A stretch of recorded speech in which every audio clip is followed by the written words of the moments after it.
What's up, Atlanta? I'm Bo. I'm the art director for the Georgia Voice, and this is the Georgia Voice Hot Minute. Because we're flaming! We're doing something a little bit different this week, but if you'd like to see some of my old tricks, head over to youtube.com/GAVoice. I'm devoting today's Kiki to the nutbag overlords at Chick-fil-A. Let's take a moment to review. Chick-fil-A's God-serving mission has never really been a secret. Since 1982, the quick service restaurant, because that sounds so much better than fast food joint, has declared its corporate mission as follows: to glorify God by being a faithful steward of all that is entrusted to us, to have positive influence on all who come in contact with Chick-fil-A. And we know that not everyone that glorifies God loves the gays. 2 years after that corporate purpose was written, Truett Cathy and his wife Jeanette started the WinShape Foundation to help shape winners. No, not the Charlie Sheen kind of winners, the kind of winners that believe homosexual marriage is a direct path to the depths of God's deep fryer. Well, for the most part, the gays weren't bothered, honey. We kept on eating our chicken biscuits while our crispy chicken crusaders were handing out Bible-themed toys in their kids' meal. But in January 2011, the men upstairs, in the Chick-fil-A boardroom, got a little skittish about backlash they received after a Pennsylvania Chick-fil-A sponsored a prominent anti-gay group's marriage seminar. Facebook exploded. Chick-fil-A President Dan Cathy, Truett Cathy's son, publicly announced that the food chain had no agenda against anyone and that they will not champion any political agendas on marriage and family.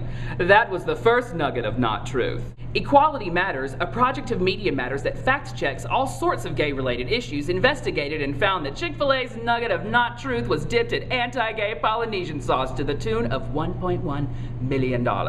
The cash was given to organizations that deliver anti-gay messages and promote egregious practices like reparative therapy that seek to free people of being gay, according to the Watchdog Group. And apparently all this was in their tax records, and Lord knows not even God can hide those under a haystack of waffle fries. Let the cowsuit boycotts begin. But really hit the pickle juice when on July 16th, Dan Cathy confirmed that in light of the anti-gay accusations, the company was, quote, guilty as charged. Apparently, when life hands you public relations lemons, Dan Cathy was hell-bent on making some fresh anti-gay lemonade. Facebook then value-sized their explosion. Voices in favor of equality from leaders in Boston, Chicago, Atlanta, and Philadelphia hit the airwaves before the overtly gay-friendly Jim Henson Company decided to end their partnership by donating Chick-fil-A funds to GLAAD.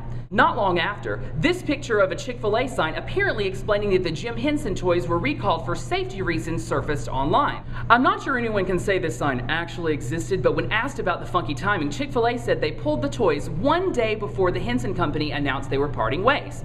Then there's the accusation that Chick-fil-A made up a Facebook person or two to defend their actions, whatever the motive.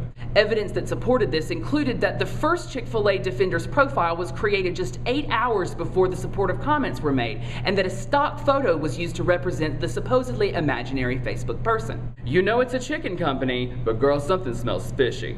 Here's the thing. I worked for Chick-fil-A for several years in high school and college. I was happy to say my first job was cheerfully barking, "It's a great day at Chick-fil-A" on the drive-thru speaker. I believe the company is a symbol of the South, the ambassadors of chicken sandwiches, imaginative fry shapes, and fresh lemonade. One of my favorite shirts from my time there is a snug-fitting white tee with the red script logo that washed to a perfectly vintage patina. I would proudly still wear it today just to make people chuckle. And now I have to burn that shirt, damn it, and that pisses me off. All that said, I'll say that Chick-fil-A has the right to do whatever they want. It's a free country, give or take a federal marriage protection or 1,000.